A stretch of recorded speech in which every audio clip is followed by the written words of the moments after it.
This is the Do Better podcast with Dr. Megan Miller and Joe Smith, launching you into the future of behavior analysis. Welcome to the Do Better podcast. Today's episode discusses the list. This is Megan. And this is Joe.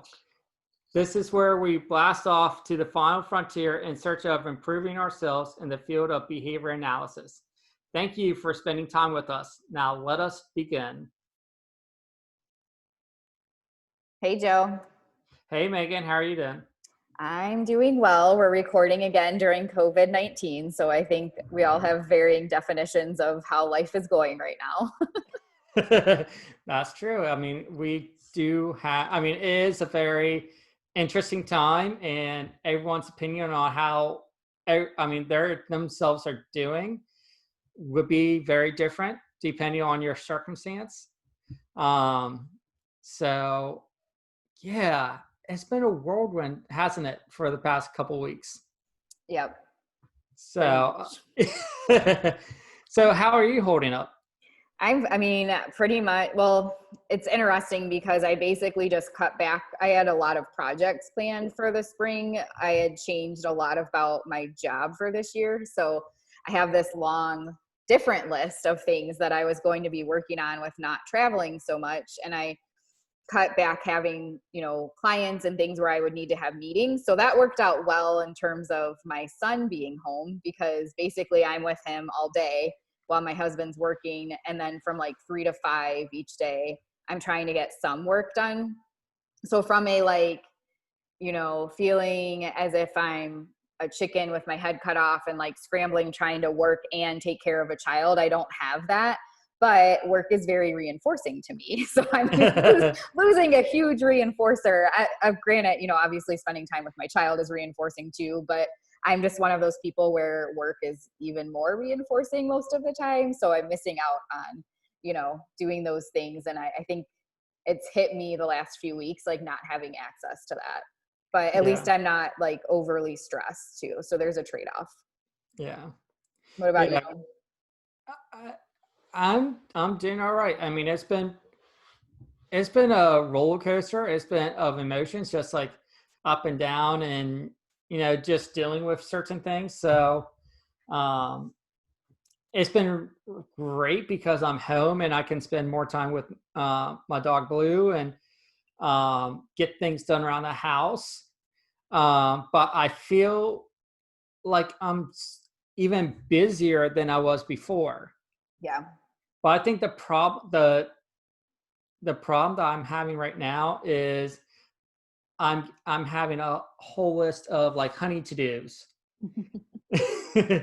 So I get done with one thing that I want to get done, or my wife asked me to get done, and then of course she reinforces at the end of that chore, she's like, "Oh, great job, honey! I love how you're doing your work and getting it done." And then she gives me something else to do, and of course I'm going to do it again because I like that phrase from her. But yeah, it's I just feel like I'm never stopping now.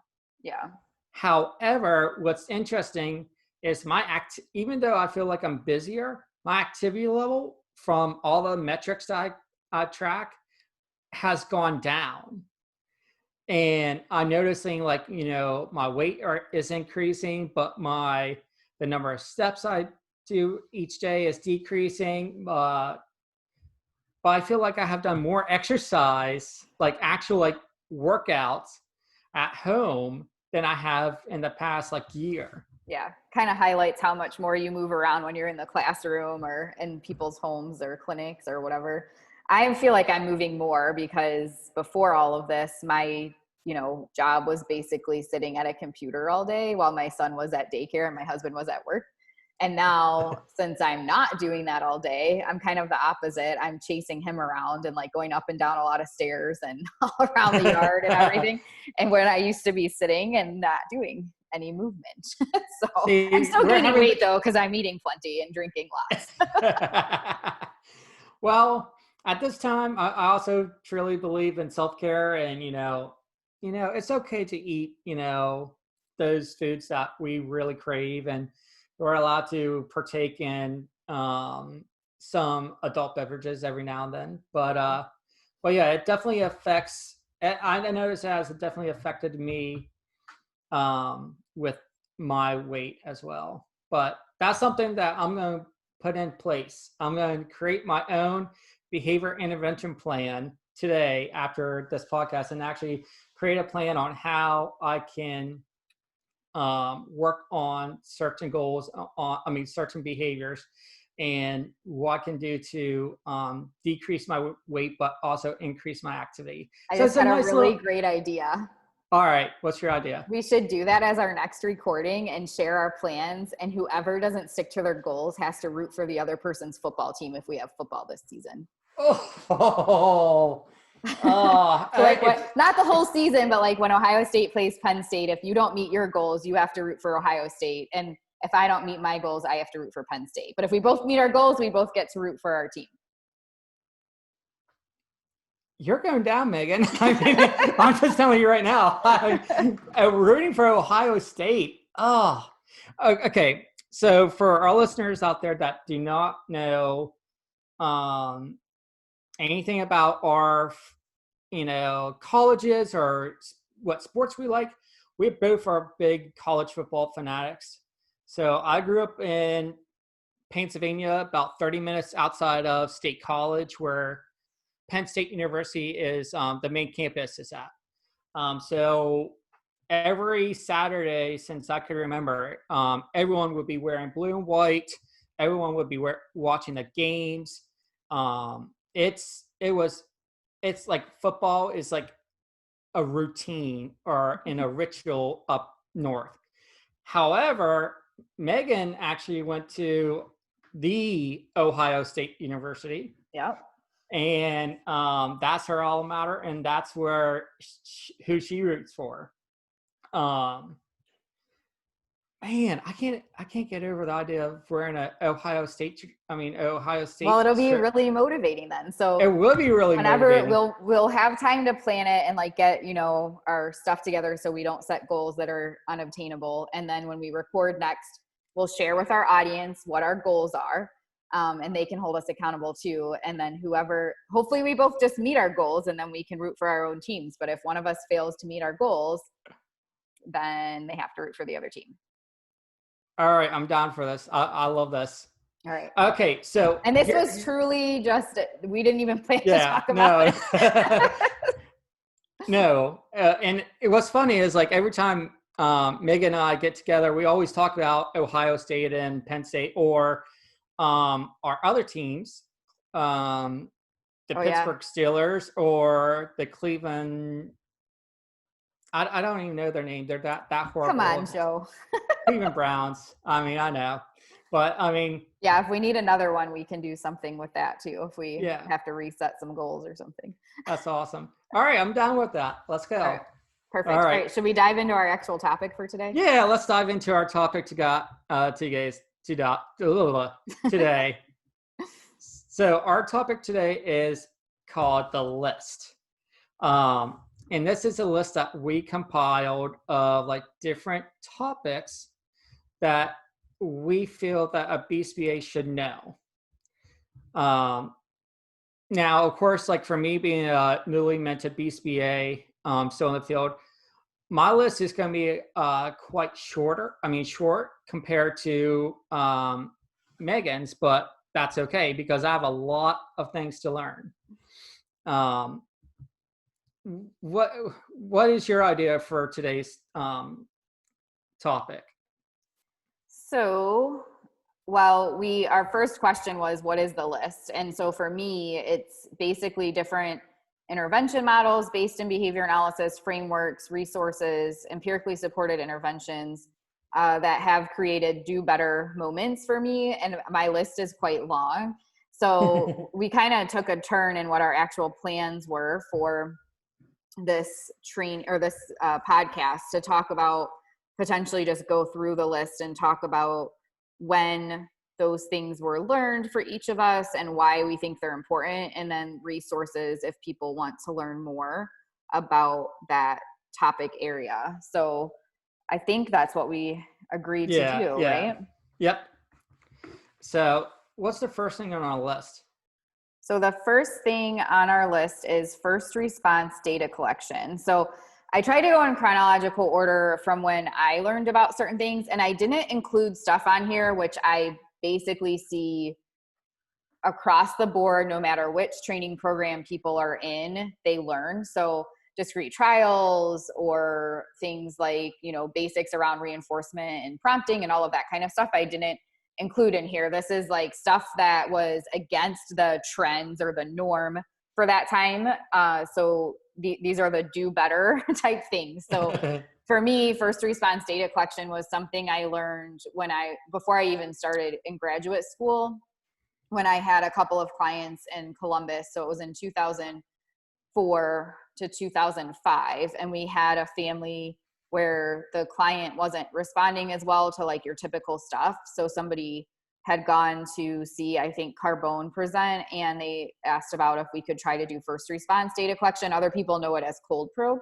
So that's why that one's on there first for me. That's when I learned about it. Why I think it's important is it is a really good way if you're especially needing to get through a lot of targets in a session. It's a nice way to do a quick test of what the learner has acquired and what you actually need to spend your time training and testing on. And it was like a big deviation from the trial by trial data collection that I had been doing at the time. And it's not solely, that's a whole separate podcast episode we could have. I'm not saying solely do that, but it's something you should learn about and have in your toolbox, so when appropriate, you can use it for different programs with your learners to kind of get through material more quickly.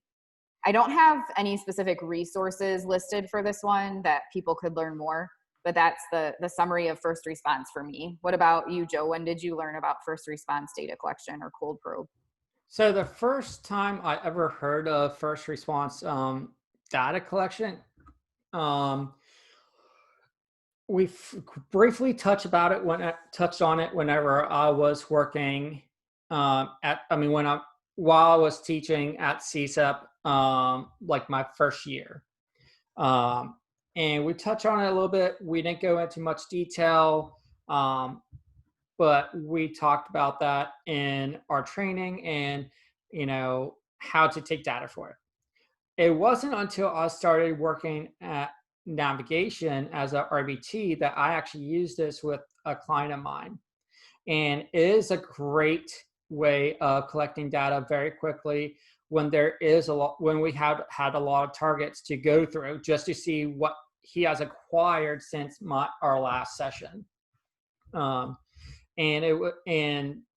I've seen growth from that client of mine using first response data. So that's the first time I have ever came in contact with that skill.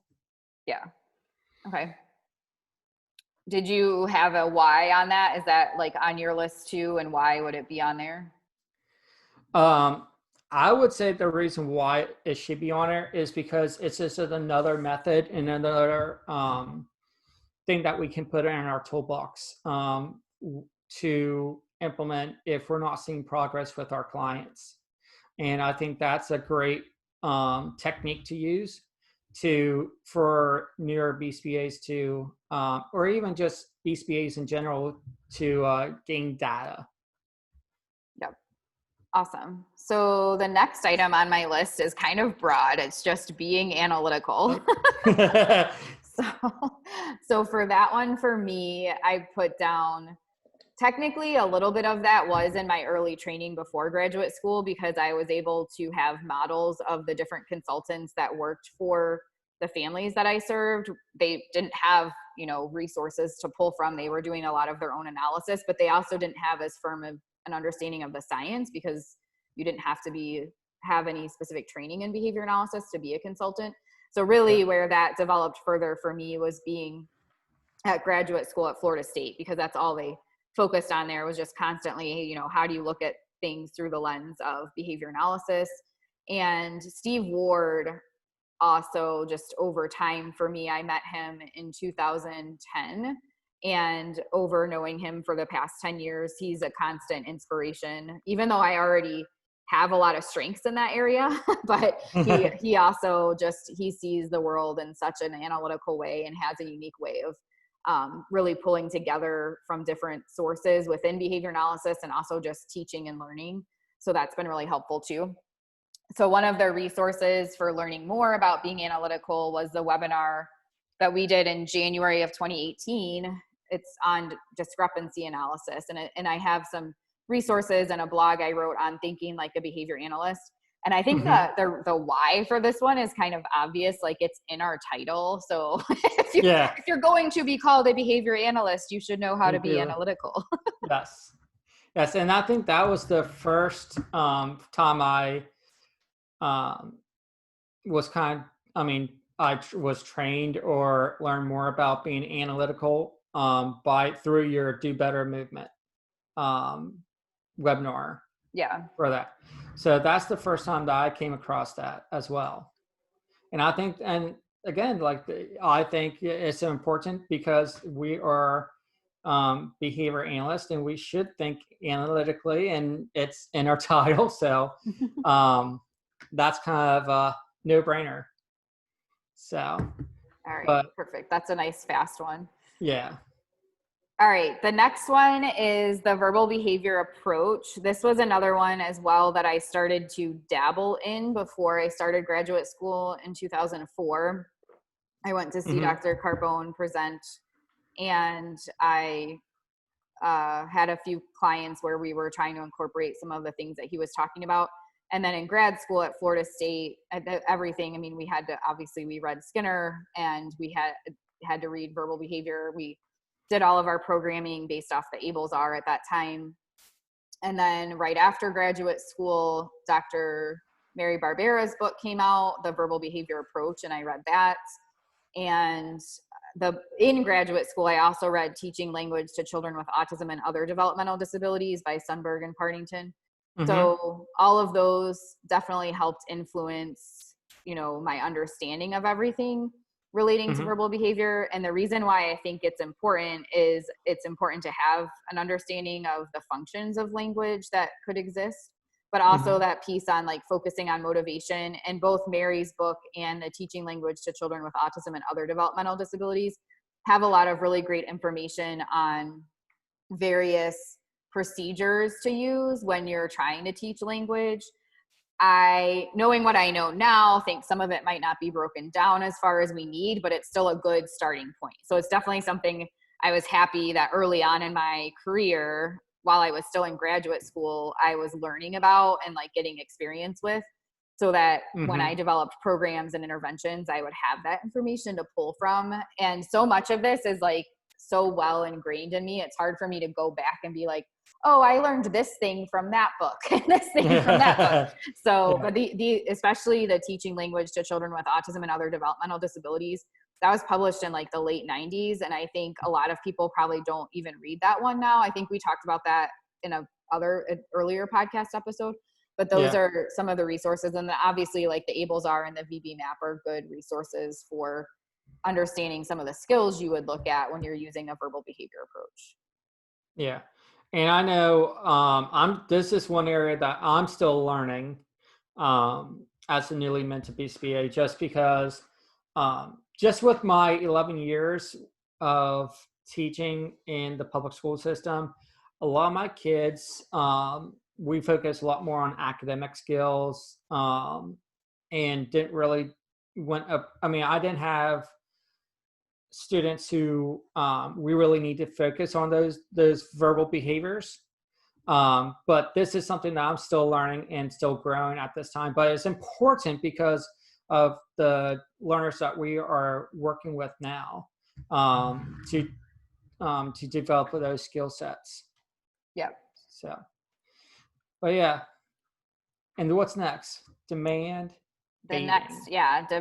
fading. So this is one that I learned about in graduate school. Again, I was really fortunate that Florida State covered so many of the things. They definitely gave me a good ground-based framework to go off of. But so demand fading, I talked about that in the Do Better webinar in June of 2018.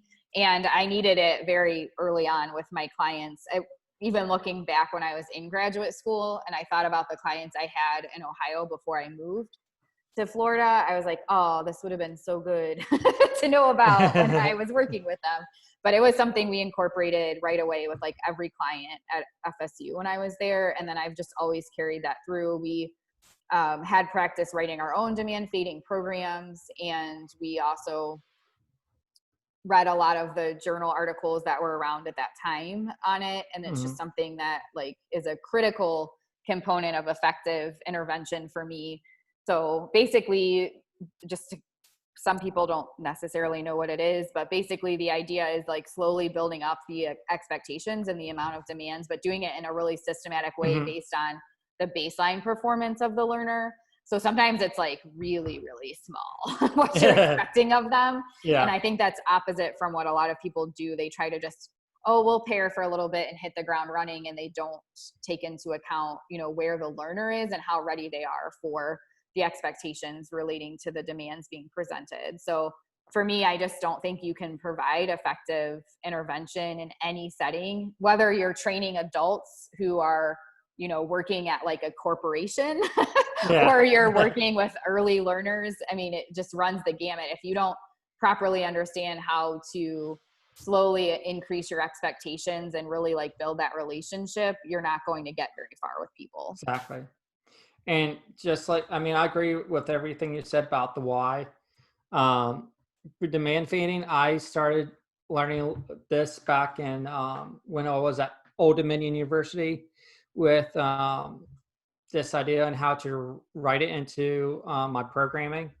And then we're starting to do this and with my clients right now as well. Um, and also, I learned a little bit about demand fading also from your webinar in 2018 as well. So Awesome. yeah. I'm glad you're learning so much from me. I mean, anytime I can find I mean, any type of like webinar that I can learn from, I'm trying to be proactive in learning from my colleagues, just because I feel like as a behavior analyst, I mean, I should be always learning. I should always try to do better and broaden my horizon and learn how to do different procedures and have this toolbox that's full of different things to implement with my clients, because not every client is going to be the same type of client, and not all the procedures that I've done in the past is going to work. Yeah. So that's why, and I'm a huge component for being a lifelong learner too. Yes, that's good because that's what our podcast is focused on. So Yes, it is. all right, so the next one is functional communication training. This is another one that is so important on my list that I've done a webinar on it. So that was also from June 2018. The links to all, like when we have the show notes, everything that I'm referencing, I'm hoping to have links for you all. So if you're hearing me mention or Joe mention a resource, you can look at the show notes and hopefully it'll be in there.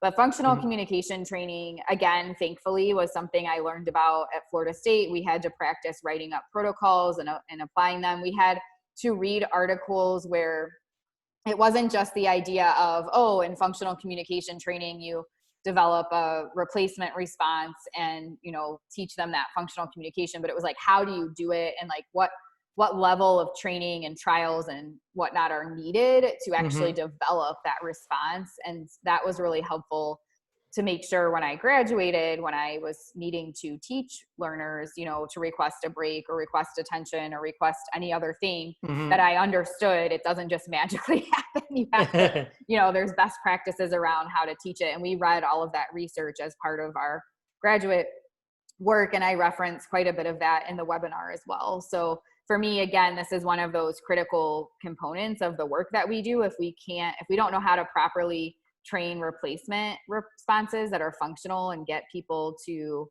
you know, access their reinforcers, then we're not going to get very far with our interventions. Exactly. And I mean, I started learning about functional communication and training in college um, while I was trying to get my coursework done. And I applied that right away to my classroom, because a lot of my kids have I mean, they would demand certain items or tangible items in the classroom, and but they do it in a way that's not that's necessary safe, or necessary the best way of getting attention. So by using functional communication training in my classroom, I've definitely seen a huge difference with my students in my classroom.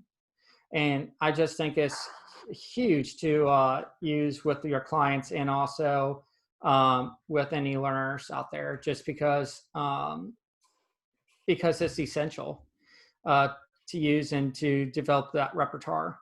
Yeah. So next we have true functional analysis. Yep.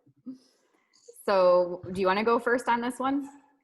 I'll let you. I see your smile. You have a whole list going in your head. So Okay, so for me, for this one, again, this was one that I learned at Florida State, thankfully, when we were doing our graduate studies. That was a focus in the program. You know, functional analysis is the manipulation of environmental variables to figure out why a behavior is happening. And that was well ingrained. We learned obviously about AWADA and the traditional conditions and whatnot, but it was never like, this is the only way you do it. And we had a lot of practice opportunities, whether it was within the practicum experiences that we had, or just hypothetical situations to, you know, apply what we were learning relating to that. I did a webinar for the Do Better movement that touches on this a little bit for the September 2018 one that I did on challenging behavior. And I think one of the best resources right now for really learning about functional analysis is Dr. Hanley's website, practicalfunctionalassessment.com. But again, I think for behavior analysts, we obviously need to understand how to properly look at why things are happening, and knowing and really understanding the true process around functional analysis, and not just looking at the conditions from AWADA, is critical to being an effective behavior analyst. So that's why I have it on the list. Yeah, it's huge. And then, I mean, I learned about this while I was completing my coursework at ODU, and we set up some hypothetical situations. I have never ran an actual FA in my class for like one of my students in the classroom, just because I do engage in severe challenging behavior and aggression. So our program decided not to have FAs done in our program. So, but the function analysis that Dr. Greg Hanley presented to us, what was it, a year ago, 2 years ago? It was only a year. It seems so much longer. Yeah, I know. I mean, we did one in January in like Northern Virginia, and that still seems like forever ago too that I did that one. Yeah. Seems like March just lingered for like 5 months or something.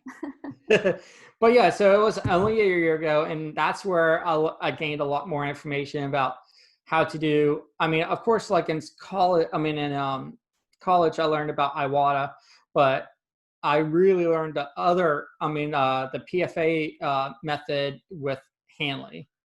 Yeah. So, and I think it's just crucial to learn, just to make any headway with our clients who does engage in challenging behavior. Yep. So the next one is behavioral economics. Yes. So yeah, for this one, especially because behavioral economics is a field in and of itself. It's not even necessarily, some people may not even consider under the umbrella of applied behavior analysis. But again, at Florida State, we did read some articles on it. And then it was just an area I was fortunate they had at the autism conference in 2011 that was like just kind of a focus where they had a few different people present, and Dr. DeLeon, Willie DeLeon he's at UF, was up in Kennedy Krieger, now he's back at UF. He presented on some stuff, and that even more like geeked me out. And then when I was at Ohio State, we also, in our translational research class, we talked a lot about behavioral economics again there. So for me, the two pieces that I think are really important for us to understand are breaking points and like values of reinforcers, because a lot of the times we don't take that into account, and then matching law. So I could go into explanation, but we'd be here forever. I do talk about it in more detail and explain what those are in the Do Better webinar from October of 2018. But the reason why I think it's important is I think a lot of us, all of us, to be effective with our learners, need to understand how reinforcement works for them. And it's not technically as simple as just identifying preferred items and providing those contingent on responses we want to increase. So having at least an understanding of breaking points and matching law can really help improve how well you use reinforcement with your learners. Yeah. And then for me, this is an area that I'm still learning in. I learned about matching law in my coursework, used it on the exam, but as far as really knowing the depths of it, this is an area that I'm still learning from. So definitely on my list to do better and learn more about. Yeah. And I think I could as well. This is one, again, like I've had exposures to it, but I definitely don't know as much about it as I possibly could. And there's also not quite a few, but there's at least 2 episodes on the Do Better on the Behavioral Observations podcast. So okay. I'll put those in the show notes too, with Derek Reed, where he talks about behavioral economics. The most recent one was actually relating to COVID and just kind of looking at some of the explanations for people's behavior around that and looking at the research from behavioral economics. But I think if you're wanting to have a nice, easy way to learn more, that might be a good one too. So the next one is pivotal response. This was one that we learned a little bit about when I was in graduate school at Florida State, in terms of learning about understanding like pivotal skills. Obviously that's on the BACB task list, but we also learned about it from the framework of pivotal response. This is one of those where I said like the list includes a bunch of different things. This would be what I consider one of the intervention models, just like the verbal behavior approach. So with this one, I think it's most important if you work with children diagnosed with autism, because that's what their research is based around. But they also provide a lot of good explanations on what just in general for development are some pivotal skills that people need to learn. So if you're working with any learners that have delays or even like traumatic brain injury or things like that, knowing what those pivotal skills would be so you can allocate your time appropriately and work on teaching those so you can get other stuff for free would be important.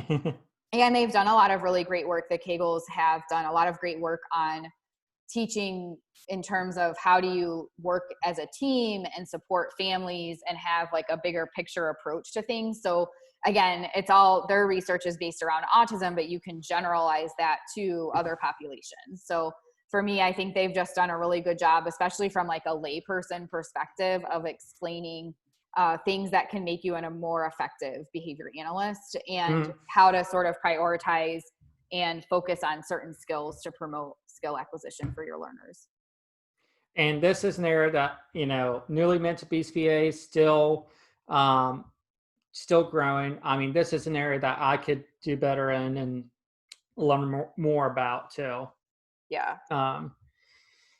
I forgot to mention, I included the Do Better webinar from April 2018. I highlight some of my favorite points from pivotal response. So if you're wanting kind of an overview, and then there's also some books that I read early on, it was after I graduated, but it was about, I think around 2008, 2009. And then there was one that came out a little bit later. So there's a ton of books from the Kegels in that area, and there's a ton of research articles. So if you tried to go and read all of it, it'd take up a lot of time.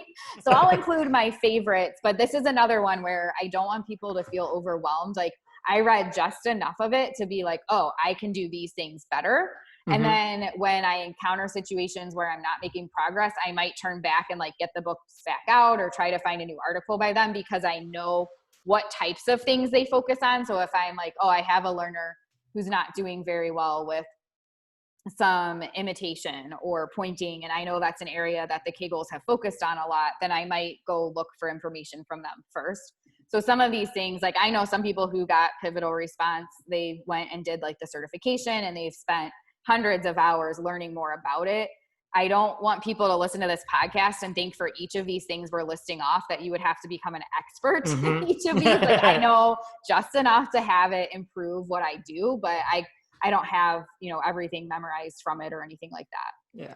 And that's important too, because like there's a lot of stuff here that I'm looking at and like, man, I need to learn more about this. And I'm like, but then again, I remember like, each one of us needs to find their own niche or their own thing that they know, like 100%, they're really good at this one thing.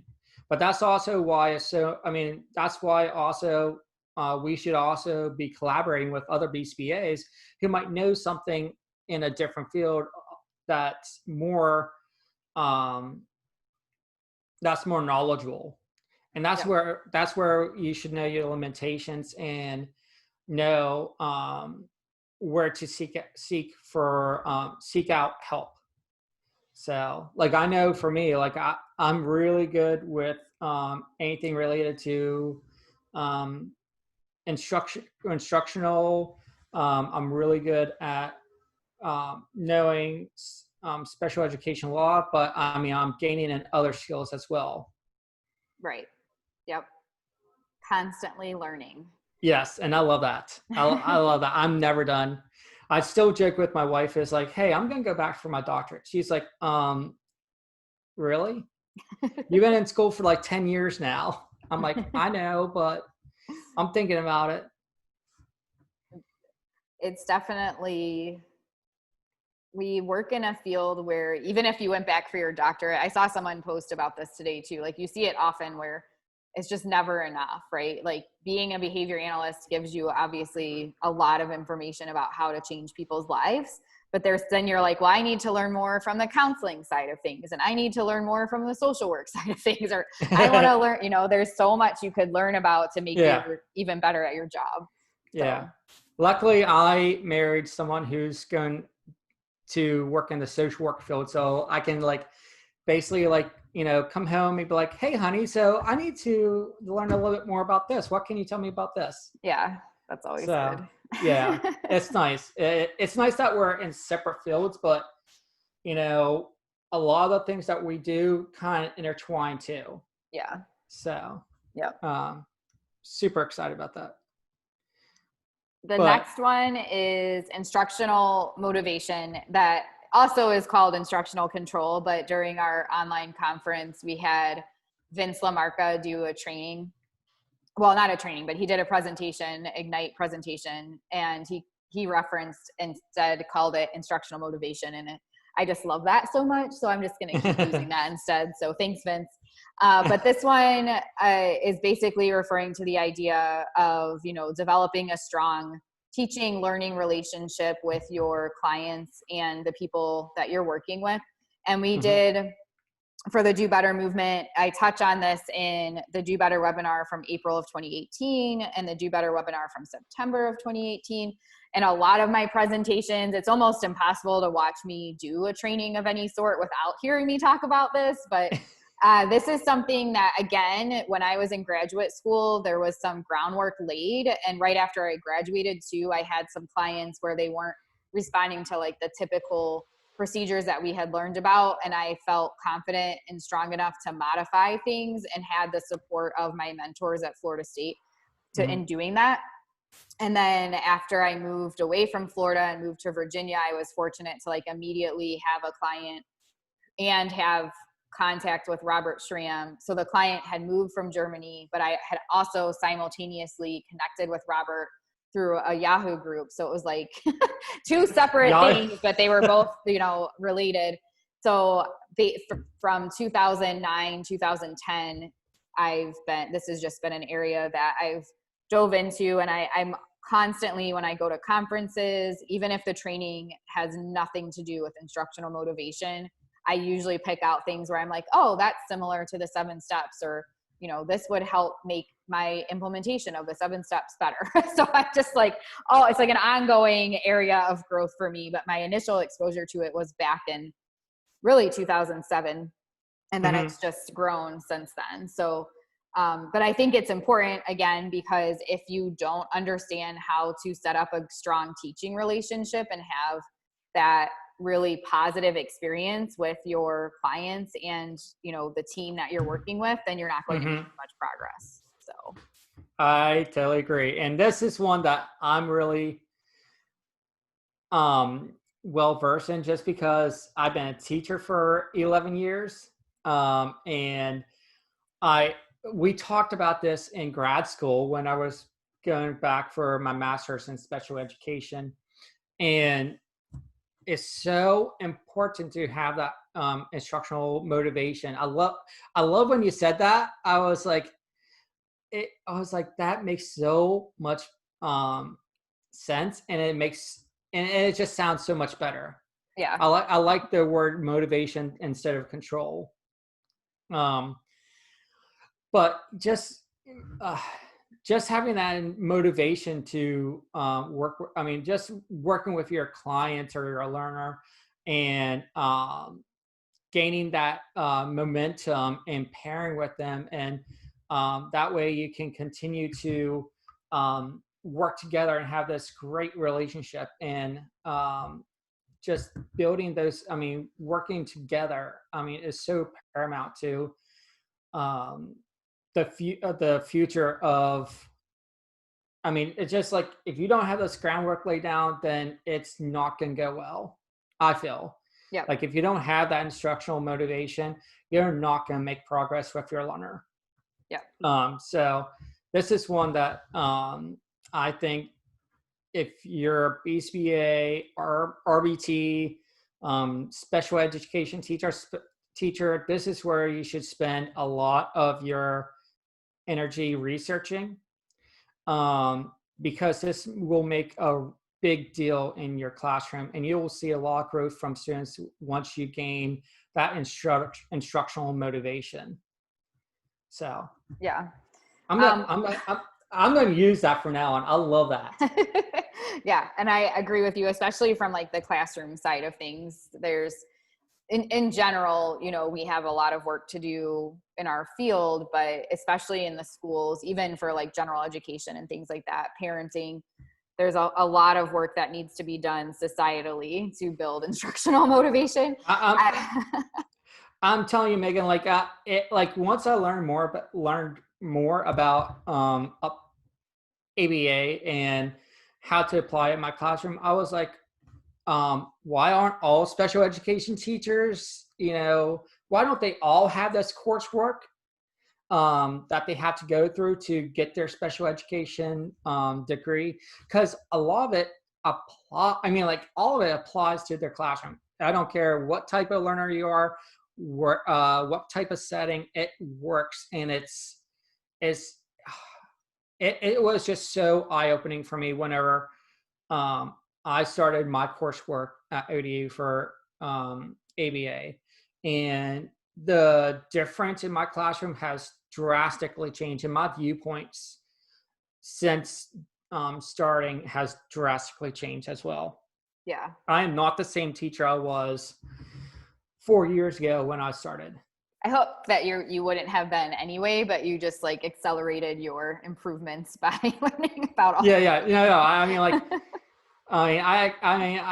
I was great. I thought I was really good, and I was, but just adding that extra component, I just felt like it made a huge difference in my classroom and my students, and I can see it in my students. My students responded to it so much more. That's awesome. So, yeah. I also forgot to mention in the resources, there's a couple of books that I'll put in the show notes, The 7 Steps of Instructional Control and Motivation and Reinforcement by Robert Sram. Robert also has a Facebook group relating to this, and we did a 2-part podcast episode interview with him. So lots of resources on this topic. And so I'll make sure all of that's in the show notes. And the next one is the Early Start Denver model. So this is one that I learned about right after well, not right after, like 3 years after graduate school. This is one that the model itself didn't exist until then. 2010, I think, is when their book was the first book was published and the first research came out on it. But for this one, I really dove in then and learned a lot. So especially around their understanding of language from a developmental perspective and imitation as a communication. Not just something you teach topographically to like imitate, but it serves like a communication purpose. And then in 2017, I think, or 18, I can't remember now. I think it was 18. I did their like online course and did an in-person workshop. And it's funny because they talk about their joint activity routines in their book, but for whatever reason that didn't hit home for me when I learned everything I did in 2010. So in 2017 or 18, whenever I did that other additional kind of refresher training and in-person training, the joint activity routine is also really important. And this stuff is from early intervention, like birth to 3. But again, a lot of it, if you generalize and apply it to any age that you're working with, obviously it's specific to autism or other language delays. But again, I just find most things that I learn about, you can figure out ways to apply to anything. So I did a webinar in April of 2018 where I go over the Early Start Denver model in more detail, and the Mind Institute has a lot of resources. So I'll include a link to that in the show notes. Why do I think it's important? Obviously, if you're working with autism, it's important because it's an advancement on the research that we have available to us, especially for early intervention. But again, even if you're not working with autism, if you're working in any capacity where you're teaching language of some sort, or you're trying to build a relationship and engage socially with learners, I think it's an important book to read. And they also go into some of the neurological research and things like that. So it's just a good, again, you may not become an expert in it, you may not memorize all of it, but it might be something that you need to pull from occasionally and reference when you're developing your interventions. Yep, that's where I'm at right now. It's one of my books to read again, and just go through and just learn more about it and just apply it to the clients I work with. It's something that I heard about. I know we have done trainings on. It's just a matter of getting back into it for me and really learning it again and applying the principles. Because like this is one of the things that I was still in the middle of my coursework at ODU while trying to study for the big exam that this came. I mean, I first learned about this, so I wasn't totally in the right frame of mind to really grasp all the concepts. Yep. So, and that's okay. Yeah. There's a lot going on whenever you're studying for that big exam. Yeah. Well, and there's a lot of it, again, we're going to start to get into, these are all things I've learned after graduate school, and you don't know what's going to be important. You don't know what you don't know, and you don't know what's going to be important or relevant to your practice until you're practicing. So you attend to the things you need to when you're in graduate school, especially to pass your test and your courses and to pass the exam. But then as you work with more clients, you learn about additional things and you go find those resources. So hopefully going over this list will give people ideas for their own practice as they encounter things and they don't have to reinvent the wheel. One thing I forgot to mention with the Early Start Denver model, it's not entirely related, but one of the things that also helped me improve my developmental understanding of language and communication is the First Words Project. And that's something, again, that I knew about in graduate school, but I never really dove into because they had a site in Panama City where I went to graduate school at Florida State. but I ended up working for them and still do conducting research. And I talk a bit about their work in the early intervention webinar from April 2018, but just some of the resources they've created to help understand like what are gestures that learners should have by 16 months and what are different problem solving skills and play skills. And they have just all of these different resources that I think from a scope and sequence standpoint as behavior analysts, we don't get enough training on, and we try to jump the gun and start a lot of our behavioral intervention targets like way above where our learners should be, especially if we're doing early intervention. So Yeah. I think that's another good resource for just that understanding language and social communication is the First Words Project. Nice. Okay, so next one is using shaping to develop reinforcers and strong relationships. So this is one for me.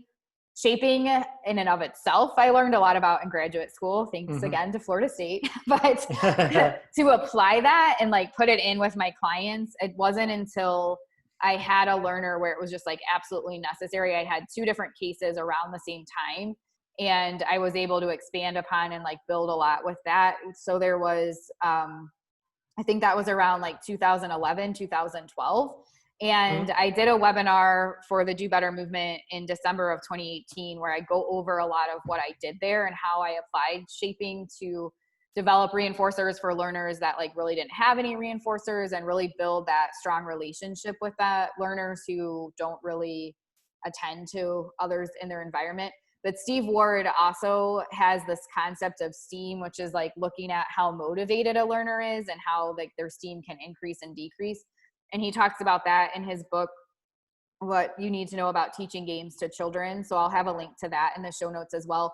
Why do I think this is important? A lot of the clients that we encounter, at least if you're working in autism, but really even if you're working, you could be working in, I don't like the name of like EBD classrooms. I think the name needs to change, but you could be working in like a high school EBD classroom. And if you don't understand how to properly connect with that, 17-year-old who's has a lot more language than you might even have and may be way smarter than you, then that's going to be a problem. So again, you have to do some generalization and some application outside of my examples, but the process is still the same. So I think that if you don't know how to properly, again, look at that baseline, look at the relationship you have already and what reinforcers you have available, and then systematically improve that using shaping, then you're going to struggle to provide effective intervention. Yeah. And just going back on the EBD, I agree with that just because I would love that to be changed to something else. Maybe one of our listeners can give a suggestion as to like what we could change it in the future. Just because like, that's my setting right now as I work with second and third graders who have severe emotional behavioral disabilities and challenges. And that's what we call our classroom is an EBD classroom, or self-contained, or we also use the READ classroom. I just think there's a better term out there that that would be better to be. I mean, that would be used in a way that's gives our kids a little bit more dignity. Yeah. So I mean, if you're listening right now, you can definitely make a comment in the Do Better Movement Facebook group and just give us suggestions. I would love to hear your suggestions. Maybe we can start a trend or a movement. So shaping, I learned, what I needed to do. I mean, what I needed to learn to pass the exam in my coursework for ABA. And this is one that I just came in contact with a new client that I know that I'm going to have to do a lot of shaping with them. So this is one that I'm definitely going to be working on and learning more about because I'm now coming in contact with a client that I'm going to have to shape a lot of his behaviors. And in session. So this is one that I'm going to be definitely doing better in. Okay. Well, feel free to reach out if you need anything. I'm sure you'll have all the support you need with Acorn, but just, let me know if you need anything. Yeah. Yeah. So the next three kind of all are similar, not in what's being taught, but just how I got there. So toileting, feeding, and like sleep programming, keeping in mind, I'm not talking about really intensive situations where you would need to have like a high level of expertise. I'm just talking about basic protocols, that you may encounter, like a picky eater, or if you have a little bit of a sleep issue where maybe they're like not falling asleep at the time the parent wants them to, or they're like waking up and can't fall back asleep. And then for toileting, just like your basic, getting toilet trained. So these are not necessarily things, I think in general, it's hard to work in our field and not encounter one of these. So you should have at least a basic understanding of the research in our field on these three areas. And I, again, was I was one of those things at Florida State that we did. I had practice with all three of these while I was in graduate school with clients at Florida State. So we were able to develop our protocols using the research that they recommended to us, and then provide, get feedback and training from our supervisors at that time. So that was really nice. And then I've expanded my knowledge though on each of these. The feeding, not so much. I kind of, learned what I needed to around picky eating, not like full on, I'm not a feeding expert. I did expand it a little bit in like my early work in the field, just coming up with some of my own resources of how to present information to families and things like that. But anyway, I did a Do Better webinar on this in 2018 in November, covering all three and some of the research that is most important to me in these areas. And I think Dr. Hanley, especially for sleep, has a nice workbook that he has available for toileting. Dr. Mary Barbera also has some resources. So I'll put those in the show notes on that as well. But again, I'm talking about like basic, not expertise level feeding, toileting, and sleep. But if you are in a situation where you're needing more intensive, obviously you'd want to get mentorship and work with someone who actually does research in those areas. Yeah, definitely. Like I have only touched toileting just a like very, very small amount with what we have, what we needed to do with a client, but that's one I had to reach out and work with another BCBA on. Sleep, I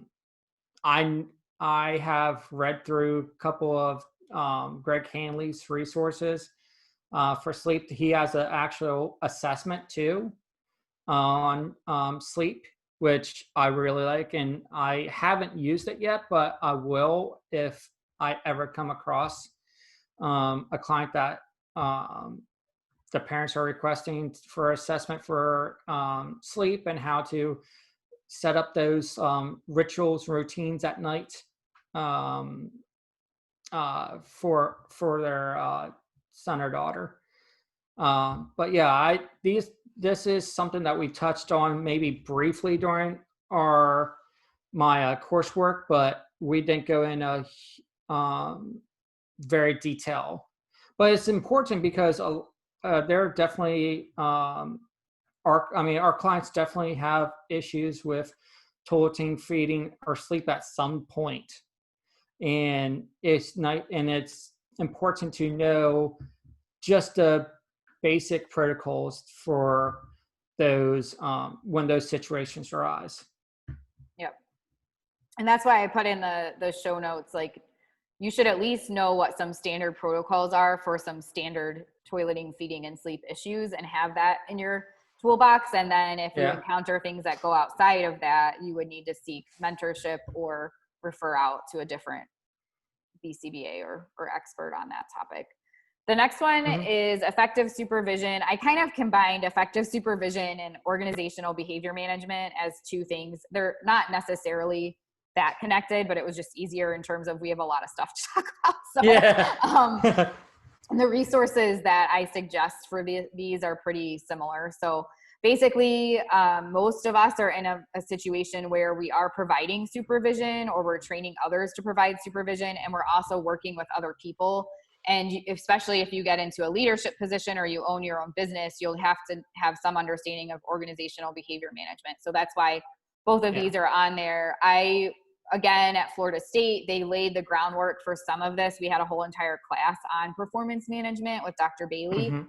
We didn't have one necessarily on supervision because back when I went, that wasn't an area that was as much of a focus. But I was fortunate in 2017, I taught a supervision course for Florida State. So I was able to kind of revamp on some of my skills there. And I also created a supervision practicum for Ohio State and our supervision materials for navigation behavioral consulting. And then I've provided a lot of supervision and training and all of that kind of stuff. So this is just an area that's like constantly growing and changing. Mm-hmm. Again, groundwork was laid in 2005 to 2007, but I've had these like shots of moments like throughout my career where I've had to really dive in. It's not something that every month I'm reading a ton on. It's more like, oh, now I need to up my, like, I need to either stop drifting or I need to see what new things are out there and like dive in deep on this for whatever project. So I think obviously if you're consistently and regularly providing supervision, or you're in a situation where you would be needing to use OBM, it's something you should obviously stay on top of. But for me, it's been a kind of ebb and flow type thing where I haven't always needed to be on top of it, but when I do, I dive back in. So some of the things that I would recommend resource-wise here, we do have a course for Do Better that's on our website. It's not part of the free Do Better webinars, but it's training analysts or interventionists, where we go through some of the different models of being a supervisor. A Little Star is a company up in Indiana. They have a supervision curriculum they made, and they published that really teaches people how to supervise and how to be a leader. So I think that's a really important one to have access to. Ellie Kazemi is out in California at CSUN. She's done a ton of work on effective supervision and has her own book and resources relating to that. The Behavior Analysis and Practice did a special edition on supervision in 2016. We used pretty much all of those articles in the course that I taught at FSU in 2017. It was perfect timing. But if you haven't read that, I definitely recommend reading it to get some ideas, and also using it with any trainees that you have to help make sure that they're getting proper training on how to supervise. And then Reed and Parsons have a few different books on supervision and training. So one of them is called Motivating Human Services Staff. I'll link both of them in the show notes, but there is a lot of information out there now that didn't exist when I was in graduate school. So this is an area where it's definitely hard to stay on top of the, good resources that are being put out. I didn't even necessarily include the OBM side of things, but like the Reed and Parsons materials it's an OBM. He's an OBM person. So it's OBM related. Anything by Dr. Aubrey Daniels is obviously going to be really important from an OBM perspective. Shannon Biaggi with Chief Motivating Officers has a company that focuses on OBM with coaching and training there as well. So there's a ton of resources. And I know even outside of behavior analysis, there's resources that if you're in a leadership position, you may want to look into. But I feel like that took me a really long time to talk about. So maybe we could even do a whole separate podcast episode on just like supervision resources and OBM stuff. And then for me, like OBM, we talked about it a little bit in my last class that I took at ODU. Supervision, I learned a little bit about that in my coursework, and then I actually took a supervision course through one of your courseworks that you created too, Megan. Yep. So that's what I did for supervision. I think it's important for BCBAs to constantly be well versed in this, and this constantly just constantly refreshing themselves in supervision and how to do better to provide the best possible supervision to their technicians, because it's important. Yep. So. Yep. All right. The next one is barriers to learning, basically just knowing what they are and then assessing and programming for them. This is something, again, that I've kind of done since I started in this field. Even before I went to graduate school, when I had clients that weren't making progress, I was constantly like, oh, what do we do here? That's where the analytical piece comes in. But to really understand like some of the common barriers and whatnot, when I met Steve Ward through the Yahoo groups back in the day, and then at conferences. So it was like a 2010, another kind of 2010-ish for me. And he came out with the inventory of good learner repertoires. That really helped me sort of better understand the barriers, but then I sort of ran with it and came up with some of my own things relating to that as well. And we have a Do Better webinar from January of 2018 where I go into more detail about that. And then we also have a course on our website that's Rediscover Your Roots, the part 1, which is the precursor to the Do Better webinar, goes over like some of the common barriers and some of the ways we program for those. So the reason I think this is important, again, doesn't matter what population you're working with. If you can't figure out why a learner is not learning, then that's going to be problematic. So we need not just to know what skill deficits they have, but what is getting in the way of them learning and acquiring those skills. Yes. And that's why I think it's a thing that we all should know about. Yeah. And this is something that I can, say that I learned back when I was getting my master's as a special education teacher, and then just learned more about this whenever I joined navigation and continue to learn in this area as well. But it's important because just like Megan said, if our learners, if you know they have these skill deficits, but that deficits and you're trying to work with them to gain these skills, but you have no clue as to what's preventing them from learning these skills, then that's where you need to step back and actually really figure out what's their barrier. What's not allowing them to learn these skills. Yep. So yeah, I'm glad to hear that you learned about it in your coursework too. That's good. Yeah. The next one is conditional discriminations, and that may sound like a basic one. I mean, it's on the task list, but I mean, what I'm referring to is more about how to make sure when you're working with learners who have difficulty making conditional discriminations, what to do about that. So back again, this was one that came up more because I had a client that was having difficulty, and then I developed a protocol, and that was that. So that was around 2010 as well. 2011 that I worked with this client, and we focused more on reinforcing discriminations. And I talk in more detail about that in that roots, Rediscover Your Roots part 1 that I referenced earlier on our Do Better website. There's been more research that has come out on this topic as well. And I have it on my list to make an additional training to go over some even more components relating to this. But I think at the very least, it's important for behavior analysts, most of the clients that we work with, again, whether, as long as you're working with people who are having difficulty with skill acquisition and like language that you're targeting. So whether it's in, a general education classroom, special education, in a home, in a clinic, you're going to have things that you have to teach them how to discriminate. And if you don't understand how to properly reinforce that, you're not going to make as much progress. So I think that's why I had this on my list. It's kind of a smaller component, but I think it's still something that it's really important that people understand how to use. Yeah. And this is something that, I'm learning more and more about. But it is important to learn how to reinforce the discriminations, especially in the education classroom as well. I just added a new one. Sorry, Joe. I thought of when I was talking about that. So another one for me that came up around that same time is priming. And this one I actually learned about the concept more so from when I was reading Pivotal Response, but then I had a trainee that I was supervising that was having difficulty with a learner making progress.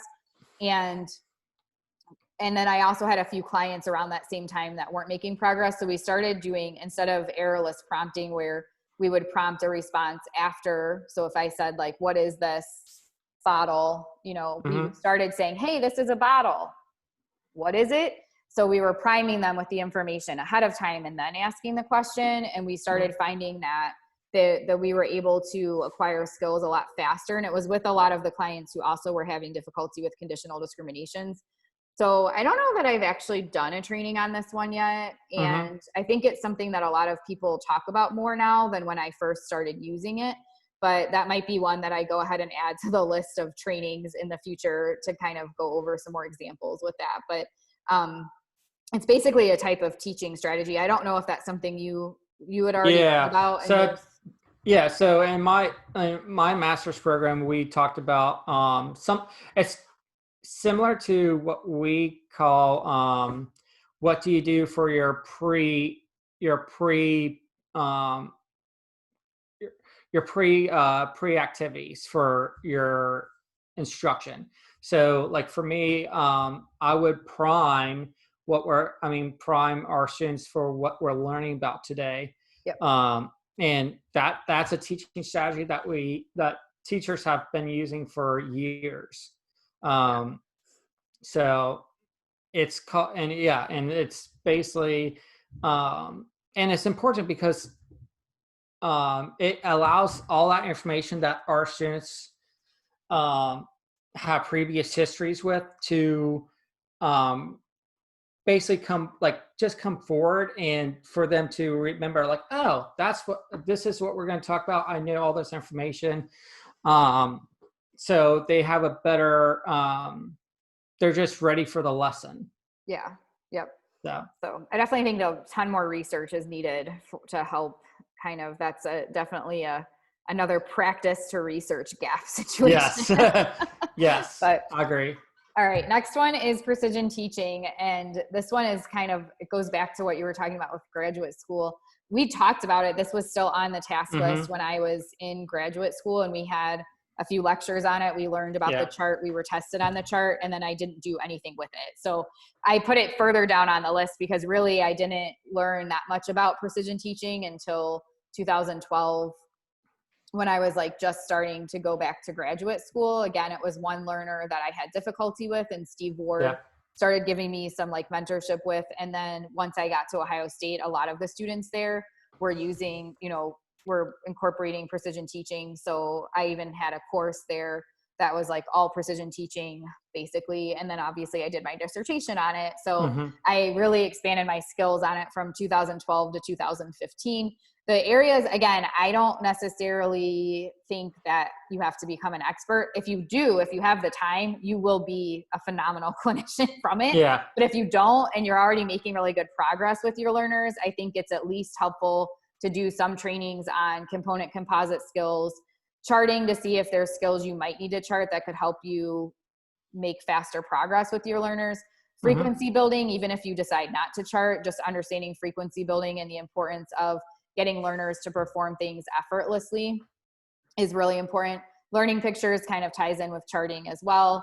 Multi-level assessment. So really seeing not just like in the day-to-day, are they performing the way that you want, but how is that translating to like real life? And then the big six, which is what I did my dissertation on, is looking at motor movement fluency. So those are, charting is most people think about when they think about precision teaching, but you could technically, I know precision teachers are probably going to like hear this and cringe, but for me, I could like completely get rid of the chart if I had to give up something, and I would still be a much better teacher with my learners knowing those other things, because without, especially the component composite skills piece, like a lot of my clients wouldn't have made the progress that they have once I learned about that. And it's like, I look back and I'm constantly like, man, I really wish I had known about that, with these clients before 2012 that I could have been using it. So that for me, again, I think there's a lot of critical features within precision teaching that if you don't know to look for those things or to work those into the work you're doing, you're not going to be as effective. And I did do a webinar on those highlighted areas in July of 2018 for Do Better. Yeah. And this is one that I constantly dabble in. I learned about it first when I was at Old Dominion University. We touched on this, and also we actually used that funky blue graph, which was awesome. And then I just dabble in it, loop up a little bit over the years, and then just whenever there's a precision teaching episode on behavioral observation, I make sure I listen to that. I think I mean, like, I really want to use more of this just my everyday practice. It's just sitting down and making the commitment to use it. Um, it's just choosing, and it's building that habit that for me that I need to do is just sit down and actually do it, and just choose one thing to track. Yep. Um, and then I can build from there. Then I can become more and more fluent with it as well. Yep. I think it's a great tool that, as a behavior analyst, that we should be using. Yeah. And I love it because you can see moment to moment what's happening, and adjust your teaching strategies um, with that chart based on Yes. what you're seeing, which I love. And I'm seeing the Funky Blue chart a lot more on Facebook because of everyone tracking COVID-19 cases, which is really interesting to see. Yeah. It's the only thing that makes sense when you see other graphs that are being posted. So it Yeah, definitely yeah, highlights the importance of the chart. yeah. So, All right.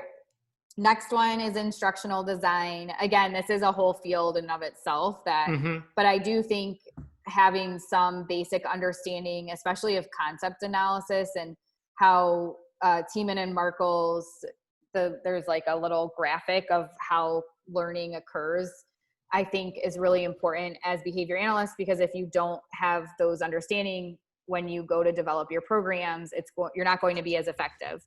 So this is one I did a webinar on in August of 2018. If anybody really likes any of the direct instruction materials like Language for Learning or Reading Mastery or 100 Easy Lessons to Reading or Headsprout, all of that, the reason those things are so good is because the people who created them are instructional designers. So any good curriculum, if you're in the school system where you're like, wow, this is really powerful, I guarantee you a really good instructional designer was behind that. So understanding all of that is really important.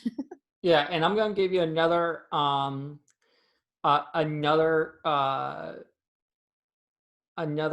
curriculum that's amazing that I have seen a lot of progress from my students, is called the LLI system, which is Level Literacy Intervention. Okay. And it has a great instructional design to it. I have seen kids that before what we were using, where they made no growth. Now they're making anywhere between a half year up to 2 years growth just using this program. Wow, that's awesome. Yeah. And it's an amazing program. But again, like Megan said, there's probably the person that created it probably has a background in instructional design. Yeah. So, as far as why we should learn more about it, I would think as a BCBA, it's really, this is something that you can dabble in and just learn more about how to create instruction that's more, that's just create instruction that just makes your learner grow quicker. Yeah, I forgot to mention when I learned about this. So for me, instructional design, I was using Language for Learning and all of those types of things early on, like 2010 or so, but I didn't really learn formal information about instructional design and why direct instruction was so good until I went to Morningside Summer Training Institute, and that was in 2014. So that's when I learned, and that's an area that I'm growing in. We covered it. Amy Evans presented on it for the Do Better Couch to Camp, and it's something we're incorporating there. There's a lot of precision teaching stuff as well that we incorporated. And whenever I listen to Amy or Kathy or Corinne or some of the other precision teachers that I follow present, I'm like, yes, I learned something, but so that's an area, even though I've knew about it for 6 years, it's still an area. Again, I've dabbled. I know just enough to improve a little bit of what I do, but I dive back into it all the time because I don't know enough about it.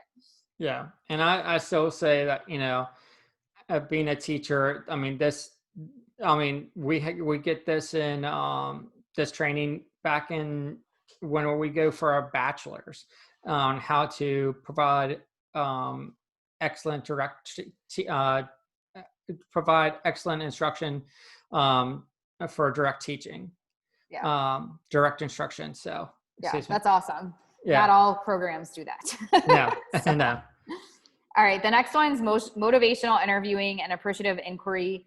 This is actually one that I learned about a little bit in one of the general education classes at Ohio State that I took the first year there. So that was like back in 2012. I guess I put this in a little bit out of order. But anyway, that was mentioned by one of the guest lecturers, and then the appreciative inquiry was.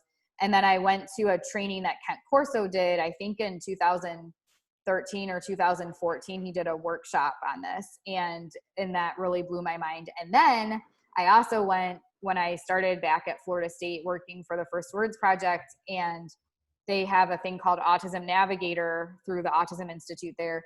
And that was a big component of the work that they do for their parent coaching. Mm-hmm. So I've had it kind of, coming. It didn't initially encounter it until 2012, but it's been sort of put into my life numerous times since then. And it's an area, again, where I've learned just enough to improve, but I still want to do more training on it. I did talk about it in our parent coaching webinar from Do Better in March of 2018 and shared some resources relating to it. And like I said, Autism Navigator does a really great job of incorporating information about it and like developing their parent coaching model off of it.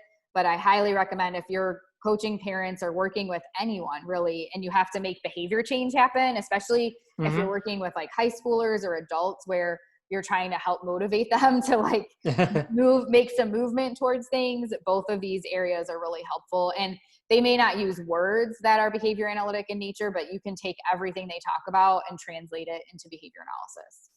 That's awesome. And this is something that I haven't dabbled in at all. Something that's on my list as well.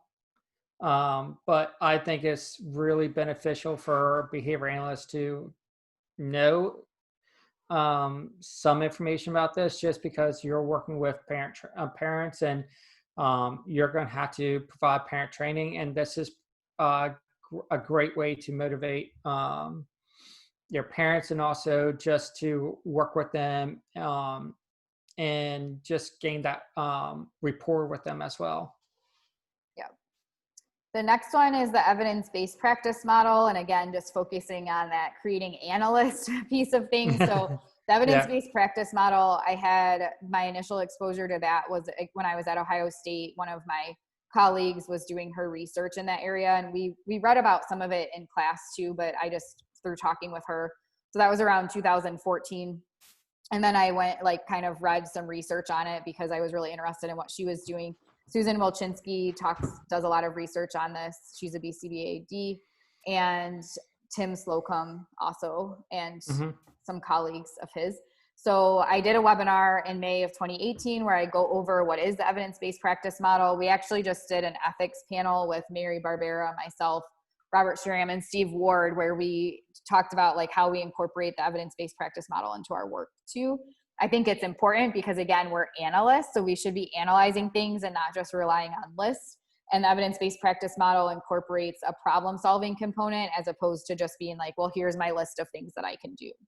Yeah, and I think that's important to use, is just instead of just having that list, but just to be able to think analytically, and to also use this model to decide what's the best practice for your client.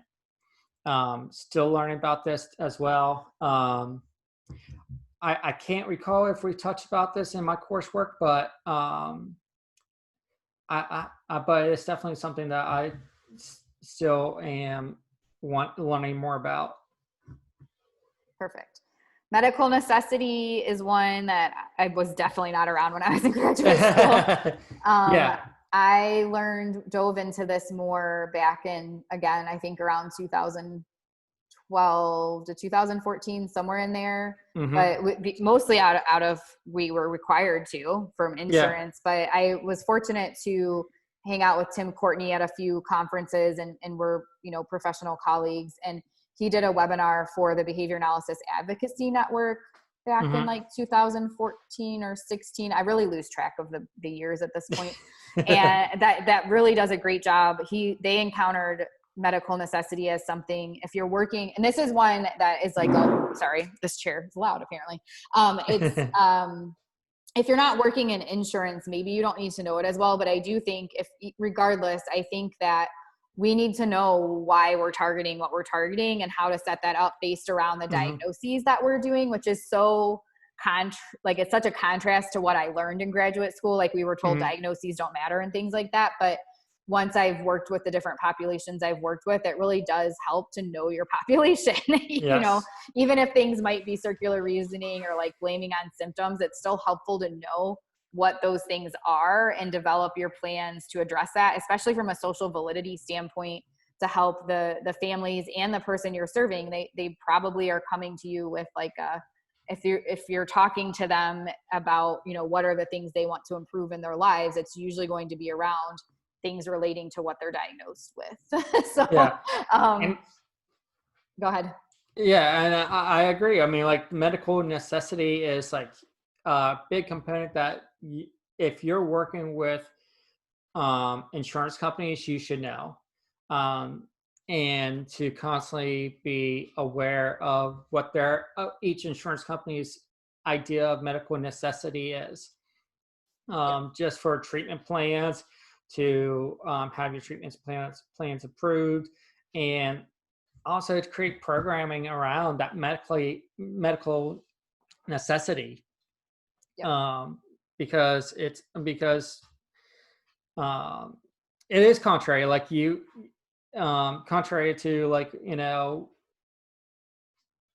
for me as a teacher, like, oh, they have a deficit to here, but now we're in the point of, okay, so what is, yes, they have deficits in all these areas, but what is medically um, necessary for them to work on to have to um, I mean, what do they need to work on um, to be addressed? So Yeah. Yep. So, and like, obviously like the goal is to help create like happy, independent. yeah, So how yeah, are you doing that? And like, why are we medically necessary for that? yeah, The other resource that I think it's not on the like face that you would know this necessarily, but I referenced Autism Navigator earlier. They do such mm-hmm, a great job of focusing on, especially for autism, that the different, you know, red flags and the ways that the diagnosis can impede that, you know, goal of developing an independent, happy life. So not necessarily trying to change the children or anything like that, but just helping to support them and like help mm-hmm, them, you know, if there are things interfering with them interacting in the environment in the way that they would want to, like, how do you work through that? And they break it down based on the DSM-5. So that's like mm-hmm. in and of itself going to be helping in terms of a medical necessity standpoint, because you're looking at things through the framework of the diagnosis instead of Yeah, just a list of, you know, whatever. So I think that Autism Navigator has really helped me in terms of better operationally defining some of the things that learners with autism would want to have addressed. And again, not to change who they are, but just to help support their skill acquisition and sort of navigating the world so that they can fully participate at the level that they want to. All right, yeah, we have a few more left, but we're coming down. We always do this. We're like, we're going to make yeah, this one shorter. And then I yeah. talk too much. All right, so the next one is relational frame theory. This is another one that I actually had exposure to in graduate school, but it wasn't really presented to me in a way that was helpful or functional. So for me, Yeah. I didn't really start diving in on this more. I did go to a few conference presentations. I talked about this in our podcast episode, Mm-hmm. but I really didn't dive into it more until Peak came out, and that was back in like 2015 and then going Mm-hmm. into like 2016. So this is one that I really kind of learned quickly because I went to the trainings and learned, you know, and then I started training people on it. So for Peak specifically, Yeah. but I'm still learning. Then that's part of the reason why I transitioned, because I knew enough from like the basics to train people when Peak was new. But now that it's been around a while, I'm still learning too. So I need to learn more. about Yeah. relational frame theory. So for the resources that I put in here, I also recommended, there's a book that came out recently by Siri Ming on Okay. relational frame theory, and I'm working through reading that right now. Foxy Learning has their course. We did the Do Better podcast episode on it. I have Mm-hmm. a few webinars planned. One of them will be on relational frame theory. I didn't incorporate any of the like theoretical books in here. Feel free to find those and read those. But in terms of a practitioner basis, I don't think it's helpful. Why do I think it should be on the list, especially when there is such a like, it's a hotly debated topic in our field? I talked about this in our like 2-hour podcast episode on it, but Yeah. I don't think you can practice if you're, again, doing anything with any learners, whether it's general education or special education, in-home clinic, whatever the diagnosis is, if you're working on anything that touches on language and you don't Yeah. understand relational frame theory and the different frames and how language develops once you get beyond the verbal operants, then you're going to struggle and your clients will not make as much progress. Yeah. And I agree. As like, so I'm still learning about relational frame theory. There's so much out there. I'm using the peak assessments with my clients now. And it's just, it just has made a huge difference to me as a clinician. Um, and also for my clients, just to see them growing from targeting these skill deficits using the peak assessment and using relational frame theory to address the deficits. So definitely learned it whenever I first moved. I first started at navigation and still learning. And because I have seen a lot of growth in my students and my learners with that. Awesome. Yeah.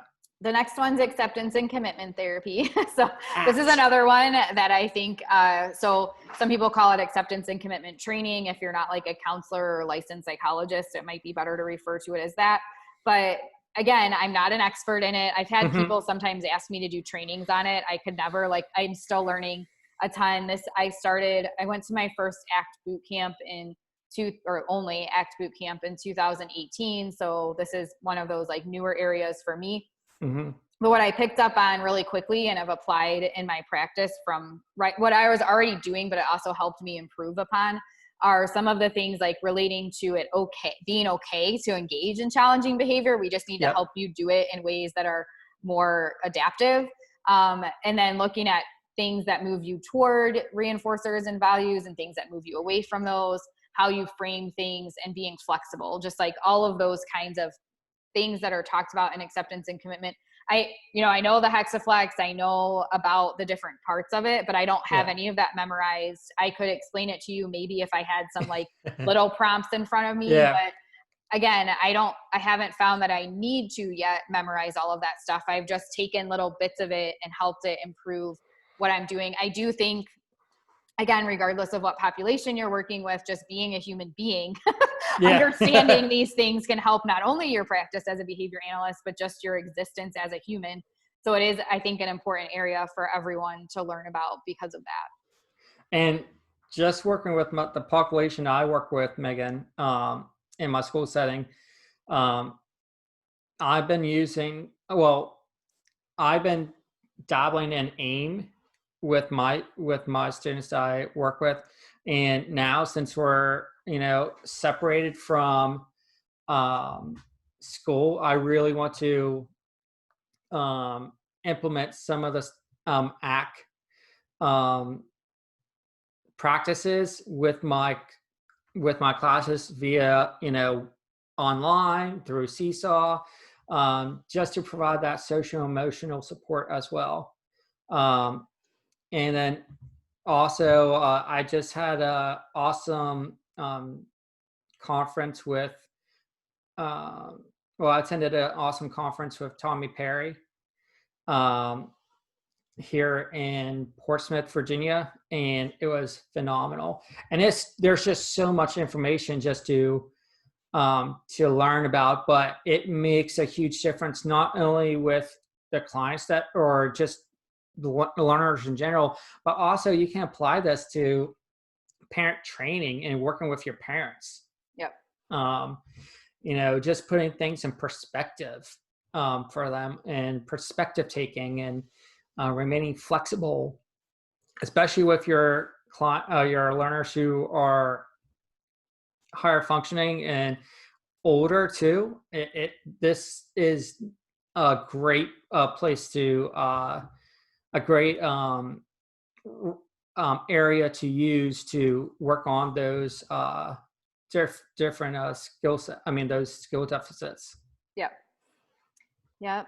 And I did add that we did the webinar with Tommy Perry in 2019. It's not the same training that Joe was talking about, but that is something if you want to. There's so many resources on ACT. Yeah. I can't possibly put them all here. So I'm just type it into your Google search and you'll find a ton of stuff. So the next one is teaching and coaching emotional regulation. So for me, this is something I started focusing on even when I was at Florida State as a clinical director. So back in 2008, but it's not, and then I've had clients like off and on where I've used it a little bit, and I've done a few trainings. So the Do Better webinar from September of 2018, I touch on this, but it's still an area that I'm constantly growing in, and I've learned so much even just from my own son and like watching him develop and like have a complete lack of emotional regulation, as a toddler, and like develop skills in that area.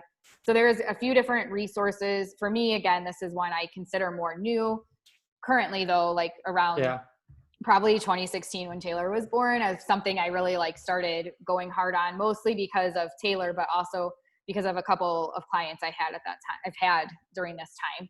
But Jonathan Amy does a really good training on this relating to emotional regulation from like a precision teaching perspective. And then I also learned some stuff about this with the CERTS model. It's social communication, emotional regulation, and transactional supports. And that's something I learned about at FSU. And then, so that was like the 2016 piece, or I guess 2015, December of 2015 is when I went to that training. I've been using this thing called the emotional ABCs with Taylor. It's geared for ages 4 to 7. I've only been going through their online website thing where it's like a list of lessons that you go through with your child. I just found out, mind blown, that they have a whole entire teacher section that has 20 different workshops with a whole lesson plan situation where you have like your overview, and it has a warm up, and it has your actual activities, and then it has a follow up and like a self management. Like it's got all of this stuff. So it's amazing. And it's not something that I could say, oh, there's been research studies done on it, but just knowing what I know so far about learning about emotions and how to deal with it, it's laid out very nicely, and the instructional design of it's really good. So I would recommend that if you're serving that age group. There's a ton of different mindfulness books and resources that you can look at. One that one of my clients is using right now is called Breathe Like a Bear, but there's just a ton of different books like that now. So that's really helpful. So tons of resources on that. That's probably one we could do a whole nother podcast episode on. Oh yeah. I think it's important because most of our clients, part of the reason they're needing services is because this is a deficit for them. They have not properly learned how to maybe even identify what emotion they're feeling, but then what to do with it and how to shift, like if they're having a lot of high energy and they need to bring themselves down, or if they're calm and they need to bring themselves up, like just those physiological changes and like what to do about that. And it's an area I think behavior analysis has stayed largely away from too, even though it's something we encounter all the time and we need to work on. And then just with my population, I work with the students who have those emotional disabilities. Even just, I mean, I don't care what population you work with. This is such a huge component that should be addressed in schools. Actually, I feel like we should decrease the amount of academic time that we provide and focus more on social emotional regulation and skills. So in my program, we have used the behavior skills streaming program. We're using something called Second Step, which is an excellent program, which I love because it provides a lot more videos. It's great for those students from K through 5 and then the kits are great. They have all the resources right there. This is another one that we have been using. It's called the zones of regulation, that we've been using in our classroom as See that well. one? See, I think we should do another episode on this because that one is one I'm not a fan of, but we don't have time to talk about it right now. I'll just put it out there as a teaser.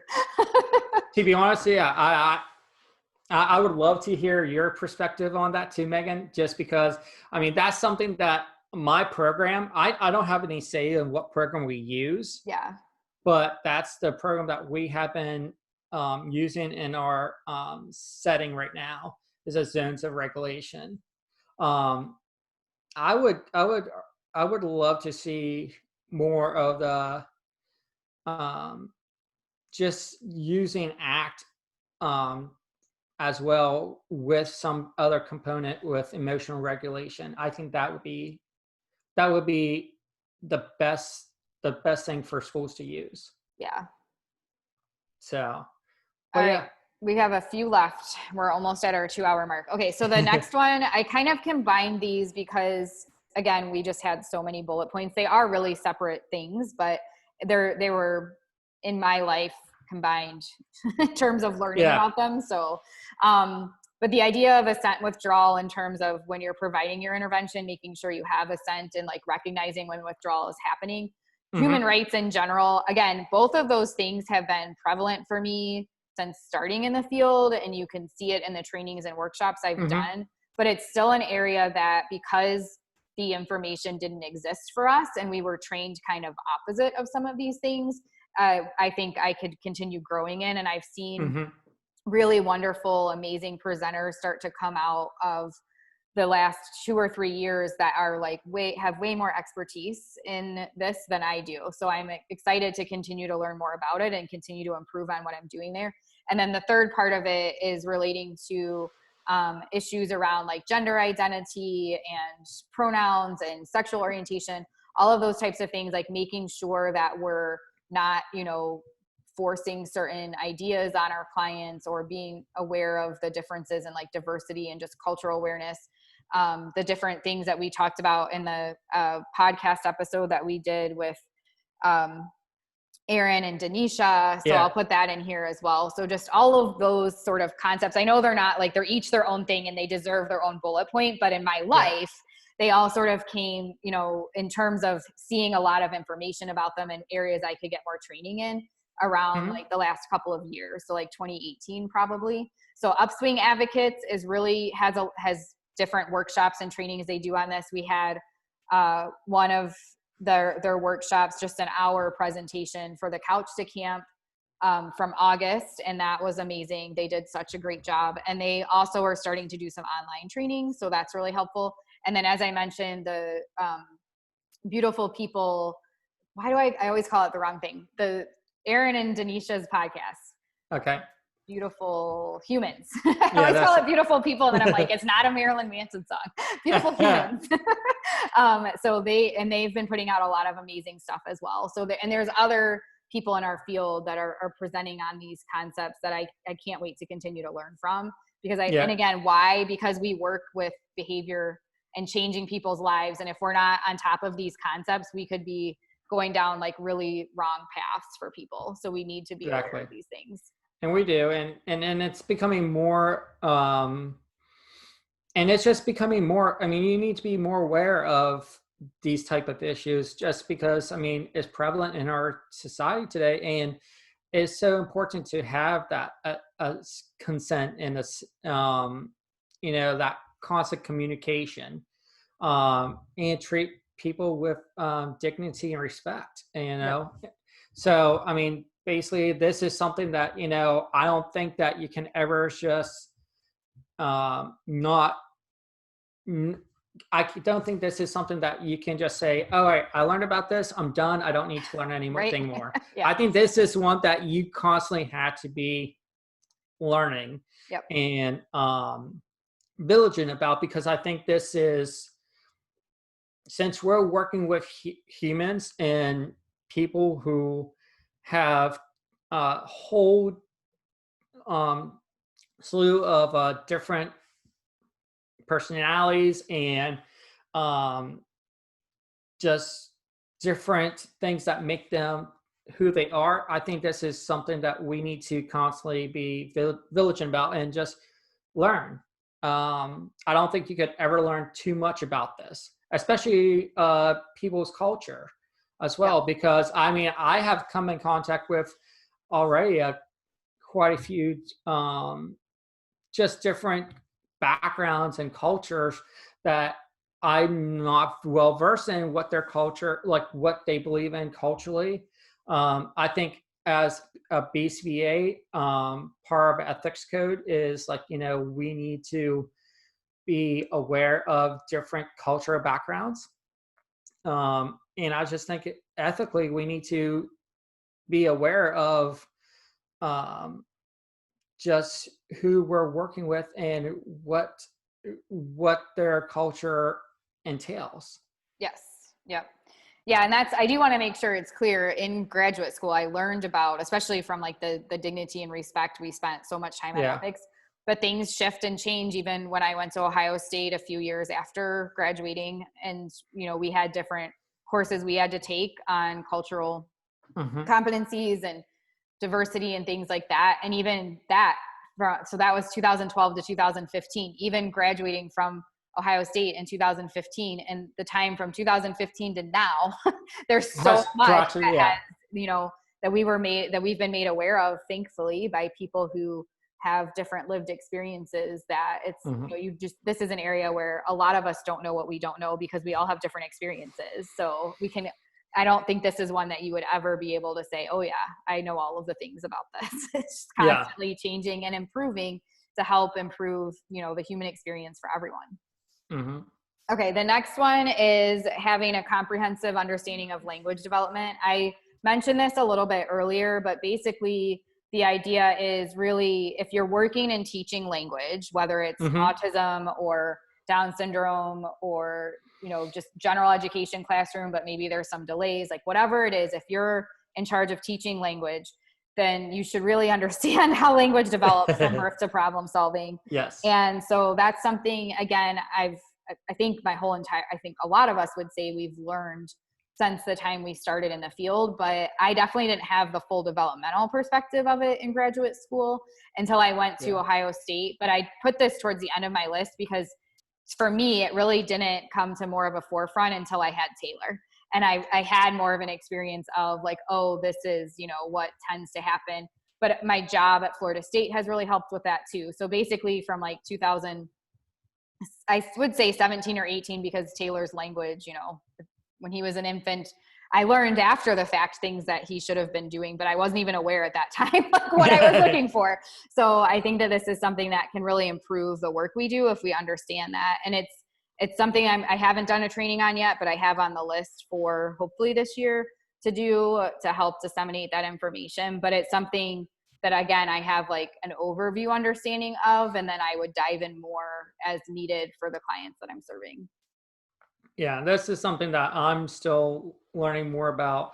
I know the basics of language development, but I know more about the language development when you get into elementary schools, where they should be at. But this is, I mean, if you're working with any type of language disorders or skill deficits, I mean, I think this is something that we all need to be well versed in. Yeah.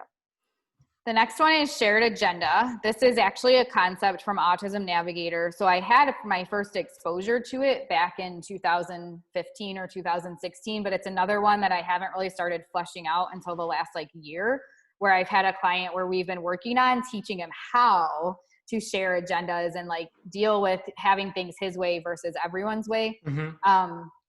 But also being able to share an agenda as the person that's teaching. So if you're the analyst on the case, not getting so caught up in what your focus is and your agenda, being able to share your agenda.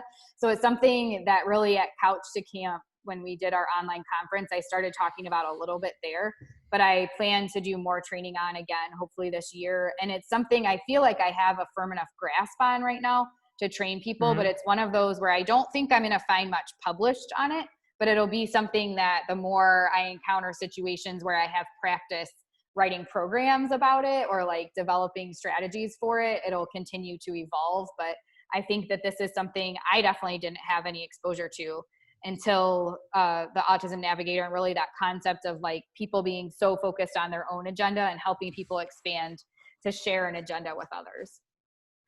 And this is an area that I have no background in. And I think this is something that I can learn more about too. And I think it's important for BCBAs to dabble in this and to really learn more about sharing agendas for our clients. Yeah. And then the last one that I had for the list is being responsive to the learner. So this is one that, again, I've always done as a behavior analyst. I definitely came up with some things in grad school that my professors were like, what are you doing here? But it was just like based on that, sort of value for me of, what I'm doing needs to be responsive to like what the learner is showing me and being at their level and then adjusting accordingly. But in the last couple of years, I've started to focus more on trying to make plans that are more flexible and based on what the learner is doing. So looking at, is the learner's doing this, I need to do that. And then how do they respond when I do this? And like shifting, being flexible instead of following these like black and white protocols. So again, that's something that I've had a lot of practice with doing with the families that I'm working with the last couple of years, but I haven't really trained people on it yet. I did do a presentation at FABA last year, and then it was part of Couch to Camp this year. So it's another one that I'm hoping to make a training on for 2020. But I think the reason it's important, again, if we're behavior analysts and we're supposed to be helping our learners access, more reinforcement, then we need to be able to have our plans be responsive to what they're actually doing and not just write a plan and then be like, well, it didn't work. Yeah. So and I can attest to this too. Is just being responsive to and while in session and have plans that you can be flexible in, and just use that piece where you can fill out your learner and be flexible. I think the biggest thing for me where I learned this is just working with the population I did while I'm still at school is just I go in every day. I have plans that are flexible because I don't know what's going to happen that day. I could go into that school day and what I have planned is not what I do. Right. Because and I learned that too very quickly my first year. Back in 2008. Yeah, 2008. And I can make the best plan, but they're not flexible, or I can't on the fly adjust my plan based on motivation, based on the learner's emotional health, the learner's motivation. They're just going to fail, and I'm not going to make any progress that day. Yep. So, yeah. Oh, this was the list we came up with. I have had this list in my head for a long time, but this was the first time I typed it out. I may have missed some things. Joe may have missed some things. I'd love to get feedback from our listeners. So feel free to leave us a comment on the podcast, wherever you listen to it, but also you can hop over to the Do Better Facebook group if you're in there and comment as well if there's things on the list. Again, we didn't get into specifics like specific assessments or things like that because it's supposed to be a more general list of things that as a behavior analyst, regardless of where you're working, these are the things that would improve what you're doing and you could do better with them. So I know there's a lot of lists we could make about all sorts of things, but that's what we decided to focus on for today. So Joe, do you have any closing remarks? No, this list is definitely not all inclusive, and it doesn't include everything that as a behavior analyst we need to know or need to do better in. There's probably a lot more things that we missed. And there's probably more things after this podcast that I forget or as you're driving, like our listeners are driving, they're like, what about this and this? And you're probably absolutely right that we need to be more versed in that, and learn more about. But I think this goes back to being a lifelong learner, and then being aware that you're never done learning, and you're never done being a master at everything. There's no possible way. Right. Yeah. Very true. Well, thank you everyone for listening to today's episode. Go forth on your quest and do better.